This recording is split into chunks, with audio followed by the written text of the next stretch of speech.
Assalamualaikum teman-teman. Berjumpa lagi dengan saya Kupin Fitria. Pada kesempatan kali ini saya akan memberitahu kalian semua bagaimana cara membuat susu kefir. Sebelumnya, kalian tahu nggak sih apa itu susu kefir? Susu kefir adalah susu hasil fermentasi layaknya yogurt, tetapi inokulum bakteri yang digunakan untuk fermentasi itu lebih banyak dan lebih bagus dibanding yogurt. Sehingga pada saat susu kefir kita minum, maka bakteri-bakteri yang baik tadi akan bertahan di usus kita lebih lama dibanding yogurt, sehingga akan memberikan efek yang baik untuk tubuh kita. Salah satunya yaitu untuk mendetoks racun-racun yang ada pada dalam tubuh kita yang dapat menyebabkan seperti jerawat, itu karena adanya tumpukan racun yang ada dalam tubuh. Nah, kefir ini akan mendetoks racun tersebut sehingga akan mencegah timbulnya jerawat. Selain itu juga, kefir ini sangat baik digunakan untuk kecantikan dari luar, seperti untuk masker, toner, lip cleanser, dan lainnya. Saya akan menunjukkan bahan dan alat apa saja yang digunakan untuk membuat susu kefir. Yang pertama, kalian harus siapkan gelas yang ada tutupnya ya. Tapi di sini saya akan menggunakan tutup plastik. Kemudian, yang kedua itu inokulum bakterinya. Nanti bisa saya zoom di sini ya. Ini inokulum bakterinya yang sudah saya saring. Kemudian susu fresh milk pasteurisasi. Kalian bisa menggunakan susu fresh milk yang lain, tapi di sini saya menggunakan susu diamond.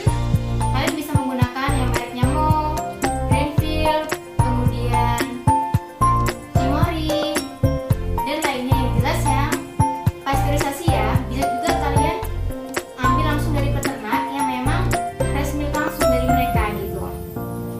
Baiklah, nggak lama-lama, di sini saya akan langsung memulai tutorial bagaimana biasanya saya membuat susu kefir. Ini semuanya harus bersih semua ya. Yang pertama, kalian boleh memasukkan susunya dulu atau memasukkan inokulum bakterinya dulu. Tetapi saat ini saya akan memasukkan inokulum bakterinya terlebih dahulu. Di sini ini disebutnya grain kefir, oke? Grain kefir ini kalau bahasa Indonesianya namanya biji kefir.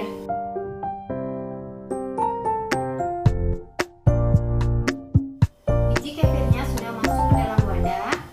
Nah, untuk takarannya sendiri yaitu 50 gram bibit kefir itu untuk 1 liter susu ya.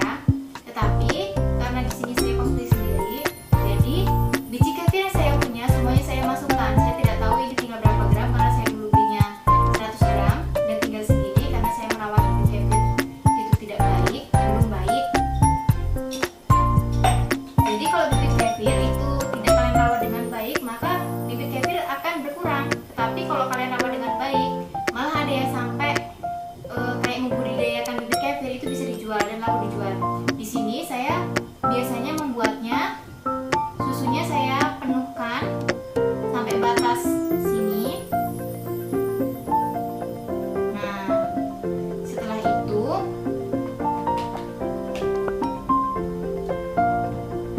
diaduk. Setelah diaduk, baru kalian tutup ya.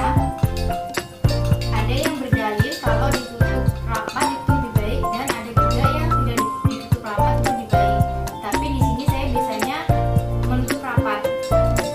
Yang namanya fermentasi harusnya rendah oksigen kan.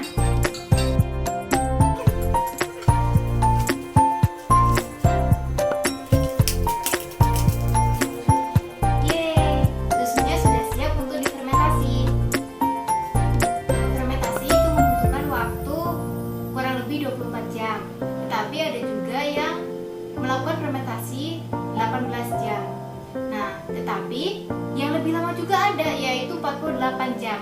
Kira-kira apa bedanya sih antara yang 18 jam, 24 jam, dan 48 jam? Kalau terkait rasa, yang lebih lama itu akan rasanya lebih masam dibanding yang sebentar fermentasinya. Tetapi di sini saya biasanya menggunakan 24 jam untuk konsumsi atau malah kurang dari 24 jam, tetapi lebih dari 18 jam. Nah, kalau untuk yang 48 jam, teksturnya biasanya kan lebih keras tuh. Bukan keras sih, kayak gimana ya, lebih hard aja. Jadi pas waktu dipakai untuk diminum, itu juga rasanya lebih asam dan kayak mana ya, nggak kuat nelennya, kayak pengen balik gitu. Jadi kalau yang 48 jam biasanya saya gunakan untuk masker, toner, milk cleanser. Tetapi kalau yang 24 jam biasanya saya konsumsi. Tetapi saya juga biasanya berani sih minum yang 2 hari itu, tetapi dengan campuran madu yang lebih banyak.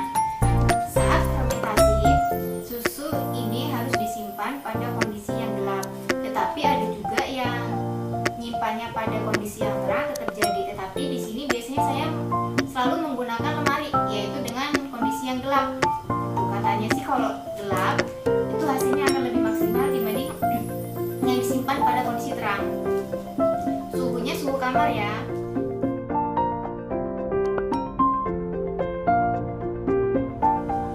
Nah, ini dia susu kefir kita sudah jadi. Di sini bisa kita lihat ya, kalau di bagian bawah ini warnanya bening, berupa air. Kalau yang di bagian atas ini bukan endapan ya, ini susu yang sudah terfermentasi. Ini semuanya hasil fermentasi. Yang di bawah ini bisa digunakan sebagai toner atau juga bisa juga diminum, dan yang atas juga ini sebagai masker atau bisa juga diminum atau campuran salad. Nah, di sini saya ingin menggunakan susu hasil fermentasi ini sebagai minuman ya. Jadi cara pemanenan antara toner, kefir, dan untuk dikonsumsi biasa itu berbeda.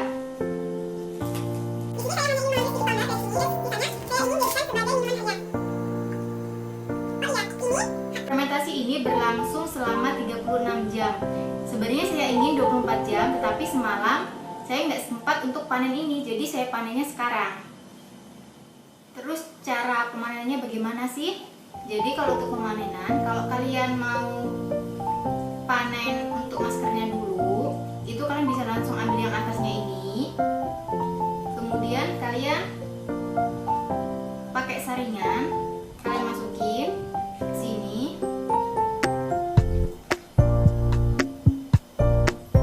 Nah, nanti yang jatuh dari saringan ini dapat digunakan sebagai masker. Yang tidak tersaring itu artinya biji kefir yang dapat kita gunakan untuk fermentasi selanjutnya. Tetapi karena di sini saya ingin mengkonsumsi sebagai minuman, jadi saya aduk semuanya agar lebih mudah untuk disaring. Tapi kalau kalian ingin mengambil tonernya, kalian bisa menggunakan suntikan yang sudah dimodifikasi, mempunyai pipet panjang, kalian bisa masukin, terus kalian bisa ambil tonernya. Mungkin tutorial untuk ambil toner bisa saya lakukan di kemudian hari ya, tidak sekarang.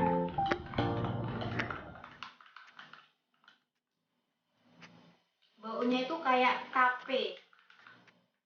Kalau baunya udah kayak tape, terus teksturnya tadi yang di atas udah berongga, udah misah, itu tandanya kefir kalian udah jadi.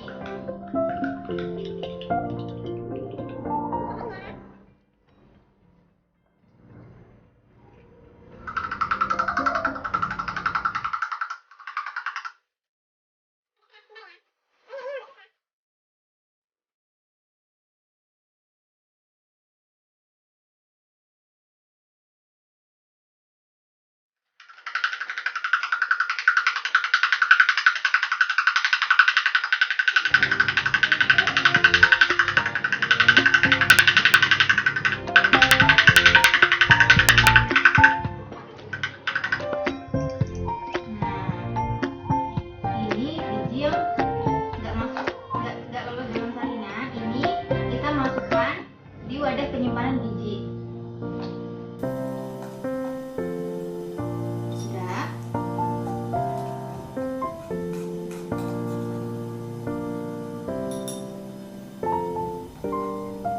Kemudian lakukan hal yang sama berulang-ulang sampai habis ya.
masukkan ke dalam kulkas.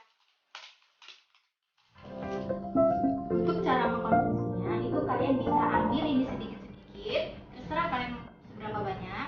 Tapi ingat ya, contohnya kayak susu fermentasi yaitu Yakult, itu kan kalian minumnya ada batasannya. Berarti ini juga sama, karena ini juga hasil dari fermentasi, jadi ini ada batasannya minumnya ya. Apalagi untuk ditambah, jangan terlalu sering minumnya. Dan kalau mau minum ini harus makan dulu, atau setelah minum ini langsung makan, oke? Minumnya itu dicampur sama madu, bisa juga sebagai campuran salad buah. Kalau saya sih biasanya yaitu dicampur pakai madu dan campuran salad buah. Kalau ada rekomendasi cara konsumsi lainnya bisa komen di bawah ya. Tadi aja saya suka cara konsumsi yang kalian rekomendasikan ke saya. Nah, yang ini yaitu hasil dari yang nggak kesaring tadi, yaitu disebut biji kefir. Ini bisa digunakan untuk fermentasi selanjutnya. Cara penyimpanan biji kefir, kita masukkan dalam kulkas, tapi kalian tambahkan susu dulu ya. Susunya nggak usah banyak-banyak, pokoknya setinggi dari biji kefir ini kalian simpan. Terus kalau kalian ada yang nanya, bisa nggak sih ini biji kefir ini langsung untuk fermentasi baru? Bisa banget, malah bagus. Yang namanya biji kefir